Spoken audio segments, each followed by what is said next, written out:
තමන්ගේ දරුවා අවුරුදු 23ක් විතර වෙනකන් ගඟ කැලක වැටිලා මැරෙන්න දෙන්නේ නැතුව, අතක් පයක් කැඩෙන්න දෙන්නේ නැතුව, ඇක්සිඩන්ට් එකක් වෙන්න දෙන්නේ නැතුව, තුවාලයක් කරගන්න දෙන්නේ නැතුව අම්මලා තාත්තලා දුකෙන් හදන්නේ කොහොම හරි මේ දරුවා හෙට දවසේ ලක්ෂපාන විදුලි බලාගාරයේ විදුලි ඉංජිනේරුවෙක් විදියට එළියට එනවා දකින්න ආසාවෙන් කියලා අම්මලා කියනවා. එහෙම හදන ළමයාට තමයි ඔය ගියාට පස්සේ ඔය විශ්වවිද්‍යාල පද්ධතිය තුල ඉන්න අර පූර්ණ ඇරියස් කාර්යෝ ටික ඇවිල්ලා පහර දෙන්න ගන්න. ප්‍රශ්න කරන්න ගන්න.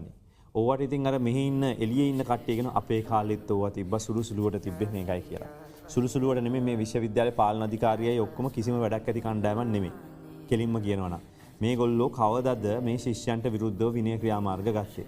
ප්‍රවෘත්තියක් අපි පළ කරා අවුරුද්දකට ඉස්සෙල්ලා එවැනිම සිදුවීමක් මේ ජ්‍යෙෂ්ඨ උත්තමියෝ කියන කට්ටිය පහර දීලා ළමයෙකුට සිදුවෙච්ච අසාධාරණයක් ගැන. ඒකටත් කිව්වා විමර්ශනයක් දානවා කියලා. විමර්ශනේ රෝල් කරලා තියාගෙන ගහගෙන ඉන්නව මිසක් ඒක එළියට එන්නේ නැහැ. පන්ති තහනමක් කරන්නේ නැහැ. වැරදි නම් වැරද්දට දඬුවමක් දෙන්නේ නැහැ. මේගොල්ලෝ ඩිග්‍රී ගන්න ඕන කට්ටියනේ කියලා කියනවා. ඕවිටිකල සමන්තගේ සිද්ධියේ ඉඳලා ඊට ඉස්සෙල්ලා සිදුවීම් වල ඉඳලා ගත්තොත් මේ රටේ ඉතිහාසයේ නවක වදේ හින්දා කාන්තාව විඳපු දුක මේවා ඕනතරම් කතා කරලා තියෙනවා. ඒවා මෙරි මිනිස්සු ජීවත් වෙන්නේ කොහොමද? තමන්ගේ ජීවිත කාලෙම විඳවනවා මේ වගේ දේවල් එක.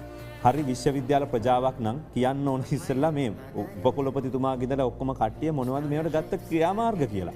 ඔක්කොම ටික තියාගෙන ශිෂ්‍යයන්ට බය ඉන්නේ. ශිෂ්‍යයන්ට බය නැත්තම් ගත්ත ඔය කමිටු දැම්මට වැඩක් තියෙනවද? ඔයගොල්ලෝ කමිටුවෙන් දීපු නිර්දේශ මොනවද ක්‍රියාත්මක කරේ කියලා කියන්නේ මේට අවුරුද්දකට ඉස්සෙල්ලා සිද්ධියද? මුකුත් කළා නැහැ. කමිටුව ගත්තා. දැම්ම වාර්තාව තියාගෙන ඉන්නව බලාගෙන ඉන්නව. ඒගොල්ලොත් එක්ක වැඩි ගැටෙන්න යන්න හොඳ නැහැ අපි ඉන්නවා. අන්නේ වැනි මානසිකත්වයක් තියෙන්නේ ওই ප්‍රජාව ඇතුලේ. හින්දා මේක මේ එහෙමයි මේක සුන්දරයි විශ්වවිද්‍යාල කියන්නේ ඒ වගේ තැන් නෙමෙයි කියාගෙන ඉන්න තියෙනවා. එතකොට ලංකාවේ නීතිය තියෙනවා දඬුවම් තියෙනවා. මොකද 1998 අංක 20 මේ අධ්‍යාපන ආයතනවල නවක වදය සහ වෙනත් ස්වරූපයේ ওই සාහසික ක්‍රියාවන් තහනම් කිරීමේ පනත තියෙනවා.